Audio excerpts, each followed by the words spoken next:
Бүгінде жер ортасы жастан асып барам. Отбасым, бала, шаға, немерелерім бар. Өз мамандығым бойынша сүйікті ісімен айналсам. Зәулім үй, астымда көлік. Бұрын кім едім, қазір кіммін дегендей. Осы күнге дейін жеткізген Аллаға сансыз шүкір деймін. Бірақ өткен күндерден қалған естеліктер еске түскен кездерде жанымды ауыртып қиналамын. Уақыт емші дейді ғой. Дегенмен жанындағы жара жазылғанымен орнында тыртық қалады екен. Ешкімге тіс жармаған, іште бүккен, ащы сырларым есіме түссе, іште қатты күйзелемін.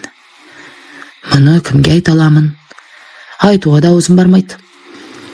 Осы іштегімді сыртқа шығармасам, жүрегім ауырып, жаным қинала беретін сияқты. Сондықтан осы жолды таңдап, жазушы қызға өзім хабарласып, жан адамға айта алмаған сырларымды ақтарып, жеңілдеп қалармын деген оймен сіздермен бөліскелі отырмын. Мейлі мені сынап нерсіздер, сөгерсіздер, бәлкім түсініп жаныма демеу берерсіздер. Не болса да осы ішке бүккен жан сырымды қағаз бетіне түсіртіп, оқырманға, тыңдармандарға ұсынуды жөн көрдім. Мен қазіргі Түркістан облысы, бұрынғы Оңтүстік Қазақстан облысы, Шымкент қаласының маңындағы кішігірім ауылда туып өстім. Отбасында әкем, анам, мен, сіңілім және інім 5 жан едік. Әкем милиционер. Анам сол кездегі ауылдағы пошта бөлімінің меңгерушісі болатын. Мен ес білгелі, әкем жиі ішімдік ішетін. Ішіп алған кездерінде арқасы озатын. Арқасы бар деп айтып жатушы еді ғой, сондай адам болатын. Байғұс анама көрсетпегені жоқ еді. Бірге істейтін әріптестері, жолдастарымен жиі қыдыратын. Үйге 2 күннің бірінде қызу келетін. Жоқтан өзгеге ашуланып, анамды домша теуіп, домалатып ұрып қинайтын. Мен сіңілім екеуміз кішкентаймыз. Анам үшеумізді есікке жақындатқызып қойып, өзі отырып алып бізге қарай пышақ лақтыратын еді. Анам көзін жұмып алып, бізді қауқалап тістеніп жылайтын. Біз қорқамыздан шырқырап жылаймыз. Әкеміз сонда да қоймайтын. Пышақты тигізбей қадаймын деп ойлайды ма, әйтеуір өз-өзіне сенімді болатын. Пышақ суылдап бас жағымызға, жанымызға қадалып жататын. Кейде әкемнен сытылып қашып кететінбіз. Анам сіңілімді көтеріп алып, үйіміз ауылдың шет жағында орналасқан болатын. Сай жақты жағалап қашатынбыз. Сол сай жақта ауылдағы балабақшаның меңгерушісі болып істейтін Нағима апайдың үйіне барып тығылатын едік. Одан қалса көшенің бас жағында жалғыз тұратын ауылдас апаның үйіне барып тығылатынбыз, қонатынбыз. Біздің жағдайымызды ауылдағылардың барлығы білетін. Кейін әкем ұйықтады-ау дегенде, болмаса ертесінде үйге бірақ қайтатынбыз. Анамның бетінде, мұрнында сол кездерде әкем салған тыртықтар бар. 1-2 рет әкемнің мұндай қорлығына шыдай алмай, нағыш апамыздың үйіне кетіп те қалдық. Анам ажыраспақта болды. Бірақ жалынып, жалпайып әкем келіп қайта алып кететін. Сөйтіп біраз күн ішпей жақсы жүретін. Кейін сіңілімнен кейін анам тағы құрсақ көтерді. Есімде қалғаны анамның іші кәдімгідей білініп қалып еді. Бір күні кештетіп жұмыстан әкем әдеттегідей ішіп келіп, анамның аяғы ауырлығына қарамастан анам тұрды. Біз тағы сытылып қашып, Нағима апайдікінде тығылдық. Содан ол кісі нағашыларыма хабар беріп, солар келіп бізді алып кетті. Содан кейін нағашы апам бұл ішкенінде ұрғанды қоймайды. Осылай жүріп бір күні сені майып қылып өлтіріп қояды деп, анамды түпкілікті ажырастырып алды. Кейін анамның айтуынша, әкем жап-жақсы жүретінде екен. Айлықтары жақсы, астарында ызған көлік, әріптестермен демалыстарда үйге қонбай қыдырып кететін екен. Анам кейде әкемнің қалтасынан, көлігінен әйел адамның заттарын тауып алып, сұрасам мойындамайды екен. Анам соны сезіп, білсе де үндемей, барын ішіне жұтып жүре беріпті. Тұрып жатқан үйіміз анам істейтін поштаның меншігі, яғни пошта ғимараттың артындағы бөлшек еді. Әкем мен анам ажырасып кеткеннен кейін әкем өз үйіне анасы мен бауырларына кетті. Біз нағашы апамыздың қолында қалдық. Көп ұзамай анам ұл босанды. Ініме 2 айдай болған кезде әкеміз қайтыс болды деген қаралы хабар келді. Сөйтсек, әдеттегідей әкем ішіп алып, өз ағасымен ерегесіп, қой дегенге қоймай, арты төбелеске ұласыпты. Сөйтіп ағасының 2 ұлы әкемізге қол көтердім деп, әкемізді аямай тепкілеп соққыға жыққан көрінеді. Содан көршілер араласып, жедел жәрдем шақырыпты. Әкемнің төменгі еркектік мүшесі жағына қатты зақым келіп, қан сырап, жолда кетіп бара жатқанда ауруханаға жетпей қайтыс болыпты. Осылай әкем 30 жасында өмірден озды. Анам 3 баламен жесір қалды. Сосын ағашыларымыз бірігіп, апамыз бар. Сол бұрынғы ауылымыздан үлкен үй алып берді. Алдында үлкен 2 жаңғақ ағашы болатын. Сол төгіп піскен кезде соны жинап сатамыз, қалғанын жейміз. Бақша егеміз, отын тасимыз. Балалық шағымыз ауыр еңбекпен өтті.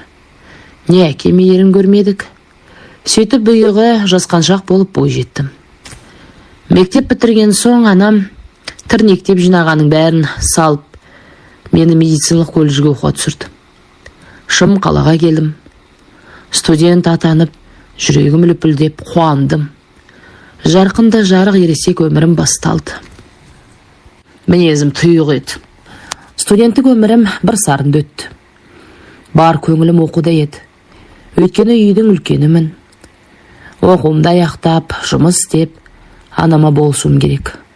Сөйтіп 2 жылдан кейін диплом алып, мамам болып, қалалық ауруханаға жұмыс орналастым. Айлығымды жинап, ауылдағы үйді сатып, Шымкентке жақын нағашы жұртымыздың жанынан үй алдық. Анам сауда сатықпен айналыса бастады. Сөйтіп жүріп өзі қатарлас бір кісімен көңіл жарастырып, қазақша неке қиғызып тұрып жатты. Дегенмен ол кісі бізге бөтен еді. Жақын тартып бауыр басып кете алмадық. Сіңілім бой жетіп, әнім ер жете бастады. Осы есейген шағымызда өзім қатарлас құрбы-құрбыстарға қарап, кейде әкеміз тірі болғанда 4 құбыламыз түгел, бұлай қиналмас бедік деп ойлайтын. Мүмкін қазір әкем тірі болса, ішкенін қойып, жақсы жаққа өзгерген болар ма еді. Әнім де әкемді көрмедім. Ол тірі болғанда басқаша болар ма еді деп жайтатын. Бірақ әкемді еске алғанда санамда сол ішіп, анамды ұрып, бізді қорқытатынан басқа ештеме алмапты. Әнімнің осын барлығын көрмей өскенде дұрыс болды ма деп ойлап қоятын кейде. Уақыт жылжып өтіп жатты. Осылай жүргенде бір күні жұмыстағы әріптесім, әрі құрбым тұрмысқа шықты. Сөйтіп бізді бірге араласып жүрген достарын үйге көрсетпек болып қонаққа шақырды. Барып үйлерін көрдік, күйеуімен таныстық. Сол жерде құрбымның күйеуінің нағашысымен таныстым. Кеш бойы менен көз алмай қайта қарай берді. Шырын қойып, әңгіме дүкен құрып, арасында қалжынып маған ерекше көңіл бөліп жүрді. Бір-бірімізді ұнатып қалғандаймыз. Бұл менің алғаш қыз болып жігітпен сөйлесіп, ұнату деген сезімді басымнан кешіп жатқан еді. Әлгі нағашысы есімі Дәулет, бәрі оны Дәукен дейді. Әнді жақсы айтады екен. Дауысы керемет. Сол кештен соң мені үйге дейін шығарып салды. Осы қалада жүк таситын шағын мекемеде жүк көлігінің жүргізуші болып жұмыс істейді екен. Мінезі жайсаң, ашық жарқын ақ көңіл жігіт екен. Бір-бірімізге жұмысымыздың телефон нөмірлерін беріп, хабарласып тұратын болдық. Кейінірек көңіл жарастырып, кездесіп жүре бастадық. Бір күні әпкемнің үйінде отырыс жасаймыз деп мені шақырып алды. Барсам ешкім жоқ. Қонақтары келмеген шығар деп ойласам, шағын ғана стол жасап дастархан жайып қойыпты. Келіп қалады, келе отырайық деді. Отырып екеуміз кешкі ас іштік. Сосын сезімнің жетегінде кетіп, сол түні жігітімен қосылып қойып, пәктігімнен айырылдым. Болар болған соң көңілім құлазып жыладым. Жігітім жыламашы, мен сені шын жақсы көремін. Үйленемін деді. Мен оған сендім. Бір айдан соң кезекті ақылы демалысының уақыты келіп, ауылға анамның жанына барып, демалып келмек болып ауылға қайттым. Жігітім қалада, жұмысын істеп қала берді. Ауылға келген соң біраз уақыт өткен соң жүрегім айнып, құсып, асқа тәбетім тартпай қалды. Сөйтсем, сол бір рет қана болған төсек қатынасының аяғым ауыр болып қаптым. Не істеймін? Жігітімнің жұмысына телефон шалып хабарластым. Ол демалыстан келген соң сөйлесеміз деді. Арада бір ай өткен соң жұмысқа шықтым. Дәукенің жұмыс орнына бардым.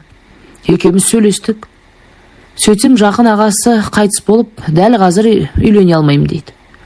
Ал мен не істеймін десем, қазірше қоя тұршы дейді.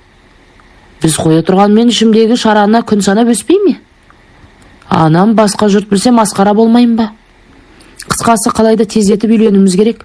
Әрекетімді қыл деп кетіп қалдым. Сыртым бөтін, ішім түтін. Ойым сан сақта. Жігітіме сенім өшіп, не істерімді білмей күндер өтіп жатты.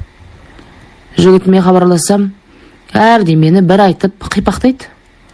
Сөйтсем, жігітім 4 жасынан әке шешесінен айырылып, ағасы мен жеңгесінің қамқорлығында өсіпті. Қазіргі уақытта бар айырылығын соларының алақанына салады екен. Өзі левый жасап соған күн көреді екен. Жастайынан жеңгесі бағып өсіргендіктен, сол кісінен қатты қамғатын көрінеді. Ал ол кісілер бар ақшасын алып қылып, жоқ қылырады. Құрдымға батырып отыра береді екен. Содан үйленуге жағдайым жоқ деп ашығын айтты. Сол кездерде анамыз болашақты жартандасаң, біліміне, жағдайына қара деп айтпапты, үйретпепті. Махаббат, сүйдім, күйдім деп алғаш сөз салып, ұнаттым деген жігітке тұрмыс жағдайын білмей жатып, үйленбей жатып, сезім жетегінде кетіп үлкен қателік жасаппын. Амал қанша? Мұның барлығын кеш ойландым, кеш түсіндім. Мен оған қатты ренжідім. Ер емес, ез екенсің. Сөзіңде тұра алмадым деп қатты кейдім. Не болса да баланы алғызбаймын, туамын дедім. Тауым шағылысып, демалыс күні ауылға бардым. Жігітімнің ауылын сұрастырып біліп алған болатымын. Бар ар ұятты белгі түйіп, ауылына аға жеңгесіне бардым. Мән жайды түсіндірдім. Сөйтсем, жеңгесі, көріп тұрсың, шитте 5 бала шағамыз бар, жағдайымыз мәз емес. Дәл қазір Дәукенді үйлендіре қоятындай жағдайымыз жоқ деді. Шынымен ол кезде кеңес одағы дырап, Қазақстан егемендік алып, ел жағдайын қиын, тұрақсыз уақыт болатын ол кезде. Тағы тауым шағылып, көңілім құлазып үйге қайттым. Ертесіне менің барғанымды естіген ау жігітім хабарласты. Жақында үйленемін, әрекетімді жасап жатырмын. 2 қой алдым бүгін. Бірін өлтіреге, бірін беташарға соямын. Кешке үйіңе келейін, анаңмен танысайын дейді. Қуанып кеттім. Кешке келіп анаммен танысып, үйленгісі келетінін айтып, алдынан өтті. Менің қуанышымда шек жоқ, көңілім орнына түсті. Қалаға қайтып жұмысымды істеп жүре бердім. Жігітімді көріп тұрамын. Ол шамалы қаражат жинап алайын деп үйленуге дайындалып жүр. Осылай жүргенде аяғым ауырлағанда 5 ай болып қалды. Кезекті демалыс күні ауылға барғанымда, анам кешке моншаға барып келейік деді. Мен бармайым десем де, қоймай ертіп барды. Амалым жоқ, бардым. Ішке кіріп шешінген соң, ішімді көріп анамның аузы аңқиып қалды. Өзім арық болғандықтан кең шалбар, көйлек киіп жүретінмін. Ішімде қатты үлкен емес еді, білінбейтін. Содан жуынбастан жанымды шығарып ұрысып үйге алып келді. Өгей әкемізге айтып, екеуі ақылдасып, ертесінде мені көлікке отырғызып алып, көрші ауылға жігітімнің үйіне бардық. Үйлер кішкентай арықтың арғы бетінде еді. Көлікті сол арықтың бергі бетіне тастап, көпірден өтіп, жігітімнің үйіне жаяу бардық. Арықтың бойында мал жайып жүрген, көшеде отырған біраз адамды көрді бізді. Сөйтіп адамдар аға жеңгесімен сөйлесіп, балдарың қолмен істегенді моймен көтерсін деп, мені сол үйге тастап кете барды. Ол кісілер үндеместен жігітімді шақыртып, бәрі сөйлесіп, өлтірісіне деп, жігітім алып қойған бір қойды Анамдардың көлігіне салып беріп шығарып салды. Сөйтіп мен осылай тұрмысқа шықтым. Анам өз қолымен апарып тастады. Сөйтіп анамдар кеткен соң жігітім жақ ертесінде беташар жасауға дайындалық жасады. Мен отырмын жылап сықтап қарбет болып. Жігітім анамның алдынан өтіп еді ғой. Сәл шыда салып кетер еді. Бұлай әкеліп тастағанша аяғым ауыр болса да, жігітімнің өзі алып келген дұрыс еді деймін. Сонымен отбасылық өмірім басталды. Абысыным барғаннан жақтырмады. Бірден осы шешең өзі әкеліп тастаған сені. Ішің шермейіп өзің келгенсің деп бетіме баса беретін еді. Күйеуім оған қарап ештеңе дей алмайды. Жастайынан осы кісінің тәрбиесінде болды. Бағып қағып өсірді. Бірақ күйеуіме деген ешқандай жанашыр сезім болған емес. Күйеуім ол кісіні шешесіндей көретін еді. Ол кісіден именетін. Әйтеуір обалы не керек, күйеуім мінезі жұмсақ жайлет. Анда-санда ішетін. Бірақ ішсе де мазаламайтын, жатып ұйықтап қалатын. Монысына шүкір дейтінмін. Әкем секілді болса қайтер едім. Сөйтіп қалаға қатынау қиындау болған соң, ауылға кішкентай медициналық бөлімшеге ауысып, жұмысымды жалғастырдым. Сол үйдің қағидасына сай абысыным күйеуім екеуміздің бар айлығымызды алып отыратын. Қыс түсіп, күн суытты, мен әлі туфлимен жүрмін. Күйеуімнің үстінде жұқа күздік күртеше. Содан мен келесі айлығыма базарға барып, өзіме етік, күйеуіме қыстық куртка сатып алдым. Моныма абысым қатты ашуланды. Бар тапқандарыңа киініп алып, не ішіп жейсіңдер, енді арам тамақ болайын дедіңдер ме деп. Мен аяқ киім куртка керек, қыс мезгілі тоңып жүрміз десем, сенің тілін шайын депті ғой деп, неше тілін айтып, қақаған қыста үйден қуып шықты. Күйеуімде шыдамның шегіне жетті ме, кеттік қалаға. Өлмейміз. Аяқ астынан жиналып қалаға кеттік те қалдық. Күйеуім бұрынғы жұмысына барып келіп істеп жүрген. Қалада 2 қабатты үйдің астыңғы қабатын жалға алдық. Мен декреттік демалысқа шықтым. Көп ұзамай қыз босандым. Күйеуімнің қуанышында шек жоқ еді. Өте балажанды еді. 40-ымнан шыққан соң достарын шақырды. Қызды болғанын тойлады. Сол күні жап-жақсы ішті. Таң қылаң бере барлығы тарқады. Қонақтар кеткен соң қызым жылап жатыр екен. Жаныма келіп қызымды емізіп отырғам. Күйеуім келіп қарады да мені жуынатын бөлмеге барып келейін деді. Мен жақсы деп отыра бердім. Бірақ жуынатын бөлменің есігі ашылып жабылғанда шиқылдайтын. Алайда ешқандай дыбыс естілмеді. Барып қарайыншы деп ойладым. Шығып қарасам онда жоқ. Сыртқа шығып кетмекен деп сыртқа шықсам, 2-ші қабатқа көтерілетін темір баспалдақта күйеуім қырылдап басылып тұр. Зәре құтым қалмады. Жүгіріп үйге кіріп пышақ алып, шығып, бастан-былық бәйтір көтеріліп жіпті кесіп жібердім. Күйеуім сылқ етіп жерге құлай кетті. Үйге сүйреп кіргізейін десем әлім жетпейді. Сөйтіп көрші үйде тұратын ауылдас үлкен кісі бар еді. Сол кісіге жан ұшыра жүгіріп барып мән-жайды айтып, үйге ертіп келдім. Көршіміз кешегі тойлағандары жаман еді, қайта магазинге жүріп арақ алып, соңы тыныш тарқаса деп едім деп, келе сала Дәукенді екеулеп демеп үйге кіргіздік. Кәдімгі ақ пресс жіпке асылыпты. Жіп кішкене мойынның терісін қиып кетіпті. Күйеуім жөтеліп, қырылдап, өз-өзіне келе бастады. Анам мен үйге әкем келді. Қорыққаннан оларға хабар берген болатмын. Сөйтіп әлгі көрші аға күйеуімді қазақша оқып жіпті жағып жіберді. Күйеуім бір ажалдан қалды. Кейін неге бұлай істедің десем, өзі де білмейді неге екен. Сөйтіп бұл жайлы ешкімге тіс жармадық. Жабулы қазан, жабулы күйінде қалды. Күйеуіммен болған жағдайдан соң жұмыста қысқарту болып, Дәукен жұмыссыз қалды. Сөйтіп елге қайтамыз, ауылға барып тұрамыз деп қайта ауылға көштік. Бірақ аға жеңгесіне бармай ауылдан бір емші кісінің үйінің алдындағы 2 бөлмелі времянкасын жалға алып тұра бастадық. Мен декреттік демалыстамын. Күйеуім көрінген жұмысты істеп жүрді. Ауылда жұмыссыздар көп, қатарластарымен жиі ішетін болды. Талбаласап кей күндері маған кет дейтін. Бірде аш, бірде тоқпыз. Осылай жүргенде екіншіме аяғым ауырлады. Бір күні сыртқа шықсам, қызымды тосатын горшогында бір шүберек байлаулы тұр.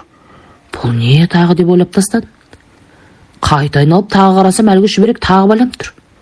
Сосын алып тастап терезеден горшокты аңдыдым. Сөйтсем әлгі шүберекті сол үйдегі емшінің әйелі екен байлап қоятын. Ауылдағылардан естіген болатынмын. Бұл кісінің әйелі сондай ырымшыл екен. Бір қолы істемейтін еді. Салбырап жүретін. Естуімше бір күні емші ата басқа ауылға кісі емдеуге 2-3 күнге кеткенде, үйге емделуге келген кісілерді мен емдей берем деп, емші атаның қамшысын ұрып емдепті. Содан кейін сол қамшы ұстаған қол істемей қалған көрінеді. Қамшы өте киелі екен. Емшіден басқа кім көрінгенге ұстауға болмайды екен. Сөйтіп әлгі шүберекті ұстап апаға барып, неге бұл шүберекті менің қызымның горшогына байлап қоя бересіз десем, ол кісі менімен айғайласып, ұрысып мойындамады. Ертесінде қызым былқ-сылқ етіп тамақ жемей, қызуы көтеріліп қатты ауырып қалды. Жаным қалмай қатты қорқып кеттім. Сезгендей сол күні анам мен өгей әкем немеремді көреміз деп келе қалғаны. Қызымды көріп анам да қорқып кетіп, көлікке отыра салып ауруханаға кеттік. Жолай анам көрші ауылдағы дем салып, аластап емдейтін бір кемпір бар, соған кірейік деп, сол кісіге кіріп, қара тауығын сойғызып, соның қанымен қызымды аластап, оқып емдеді. Қызымның беті бері қарар емес. Сөйтіп ауруханаға барып, жан сақтау бөліміне жатқызды. Қызым 2 күннен кейін әупірімдеп беті бері қарап, тамақ жеп, оңала бастады. Ауруханада біраз уақыт жаттық.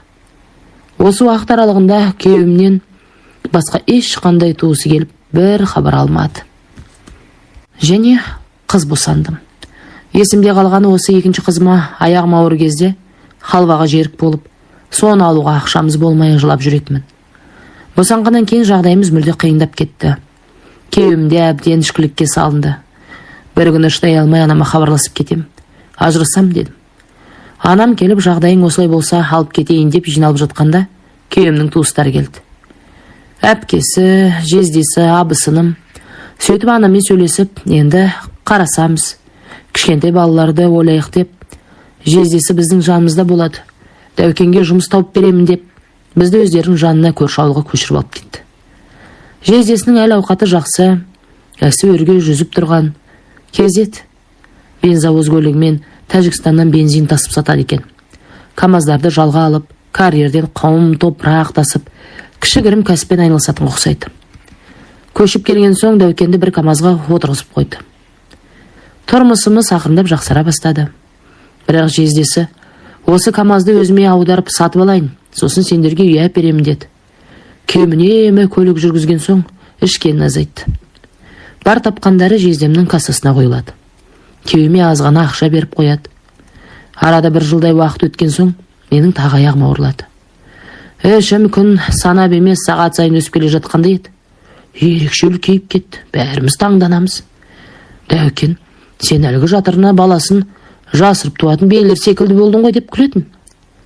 Күйеуім осындай қалжыңбас көңілді жігіт болатын. Кейде жатып алып термелер тыңдайтын. Сонда бір термеде күйеуі қайтыс болған келіншек жолдастары бата оқуға келсе, есігін құлыптап алып ашпай қояды екен. Соны тыңдап алып күйеуім, ертең мен өлгенде жолдастарым Құран оқытып келсе, сен де есікті іштен құлыптап алып ашпай қойып жүрме деп қалжыңдайтын. Мен қойшы қайдағы жоқты айтпай деп күлетінбіз. Осылай жүргенде дүниеге құныққан әпкесі мен жездесі бізді шеттете бастады. Үйден ақша ұрланды деп, оны бізден көріп, болмашы ұсақ түйекке ұрыс шығарып, бізді елге жамандап, не бір құйтыртқы іс-әрекеттер жасай бастады. Өздерінің жағдайларын жақсылап жасап алды.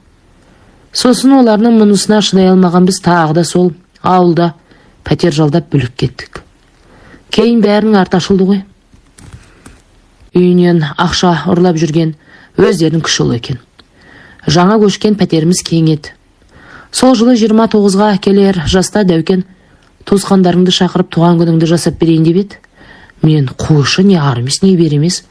29 жасты тойламай-ақ 30 жасымды бірақ жасайық десем, болмай, қой сойып туған туысты шақырып үлкен етіп туған күнімді атап өттік. Сонда араласып жүрген бір кісіге сөз бергенде, Дәукенді бұл жігіттер біздің шағымызға жүрген еді деп айтқанды күйеуім қалжыңға ұластырып, аға, шаңның да алдыға шығып кететін кездері болады деп еді. Сол сөз санамда қалып қапты. Туған күн өткеннен кейін төменгі жағымнан қан кетіп ауруханаға түстім. Сөйтіп дәрігерлер босандырып аламыз деді. Қыз босандым. Сөйтіп ішім әлі үлкен. Акушер послерод шығады деп күтіп отыр. Шыға қоймаған соң қолын салып еді, шошып кетті. Ой, бұл мында екіншісі де бар екен ғой деп, оны да босандырып алды. Сөйтсек егіз екен, ұл мен қыз. Оларды көріп қуандым ба? Толқып бірден қан қысым көтеріліп кетті. Дәрігерлер дәрі егіп мені ары қарай бөлек алып кетті. Өз-өзіме келе алмай қанша уақыт жатқан білмеймін. Ертесіне бірақ ояндым. Қарасам орнымнан тұра алмаймын, жүре алмаймын. Мен Бекені шақырттым. Сөйтсем дәрігер келіп маған: Бекен болыңыз, егіздеріңіз шетінеп кетті дейді. Бұл қалай болғаны деп басым дыңғылдап, көз алдым тұмандана бастады. Екеуі де дауыстар шығып кәдімгідей жылап толып еді ғой деймін.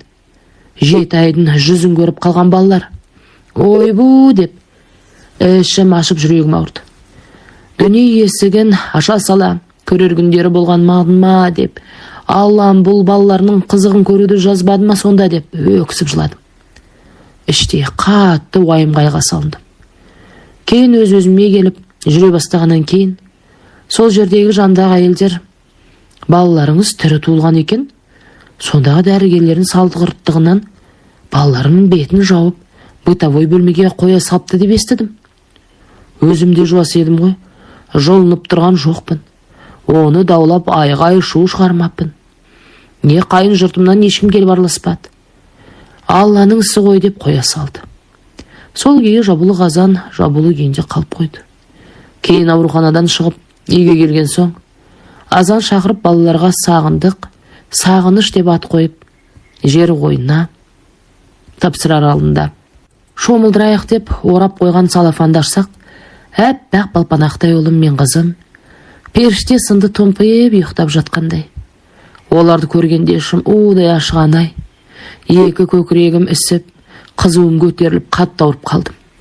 Сол кезде ақша беріп балалардың аузына тамақ тамызып, жақсылап қарағанда тірі қалып жетілер ме еді? Ол кездерде УЗИ де болмады ма? УЗИге де түспеппін. Тіпті өз дәрігерім де егіз екен білмеді. Осындай балаларға арналған арнайы инкубатор да болмапты. Әрі сол кездегі дәрігерлердің салғырттығынан ба, соның барлығы есіме түссе жыным шығып, жаным қиналып, жүрегім ауырып кетеді. Сөйтіп балаларымды жерледік. Келген кісілер: мына екі қыздарың аман болсын, жассыңдар ғой, әлі арттарыңнан іні сіңлілер ереді жатар деп жұбатып жатты. Осылай қайғыдан қан жұтып, көңілсіз күрең күндеріміз өтіп жатты. Күйеуім сол баяғы карьерде құмтас тасып жұмыс істеп жүрді. Бір күні күйеуім түнде келмеді. Таң атты, әлі жоқ. Мен жездесіне хабарластым, ол да білмейді екен. Мен ішіп камазын соғып па, бұзып па қойып, соны айта алмай қашқақтап жүрме екен деп ойладым. Сөйтсем сол карьердің басында тұратын күзетшінің будкасынан түнде өрт шығыпты. Ішінде күйеуімен күзетші болған екен. Екеуі біраз ішкен көрінеді. Сөйтіп өрт шыққанда екеуі шыға алмай тірідей өртеніп кетіпті. Осылай хабар келгенде мен қатты есеңгіреп талып қалдым. Сене алмадым. Мүмкін анамды күне кеткен болар деп далбаласылап, әлде мені бір ойладым.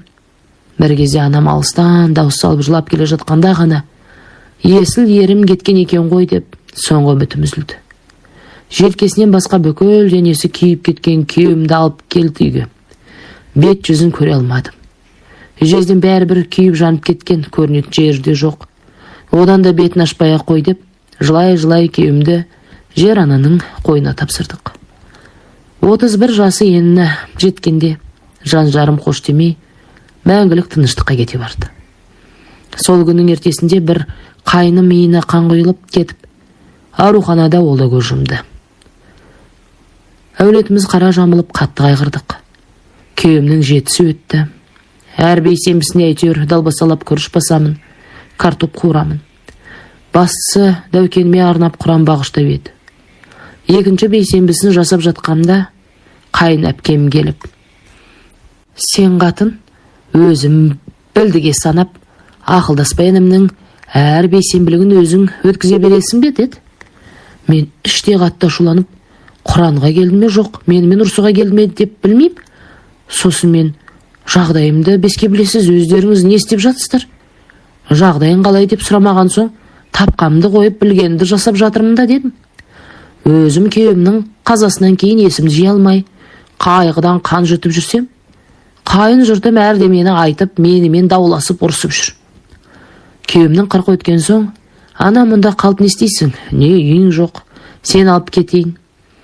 Мен не жесем соны жеп, не ішсем соны ішіп, жамда боласың, деді. Сөйтіп күйеуімнің жездесіне айтып, бар затымды жинап, камазын күтіп отырғанбыз. Түс болып барады. Келмей кеткен соң өзім карьерге бардым. Барсам үлкен баласам, камазын айдап, беймарал тасын тасып жүр. Әй, Баука, біз осы көлікті күтіп отырмыз ғой, неге кел шығып кеттіңдер десем, әкем маған онда ештеме айтқан жоқ, дейді.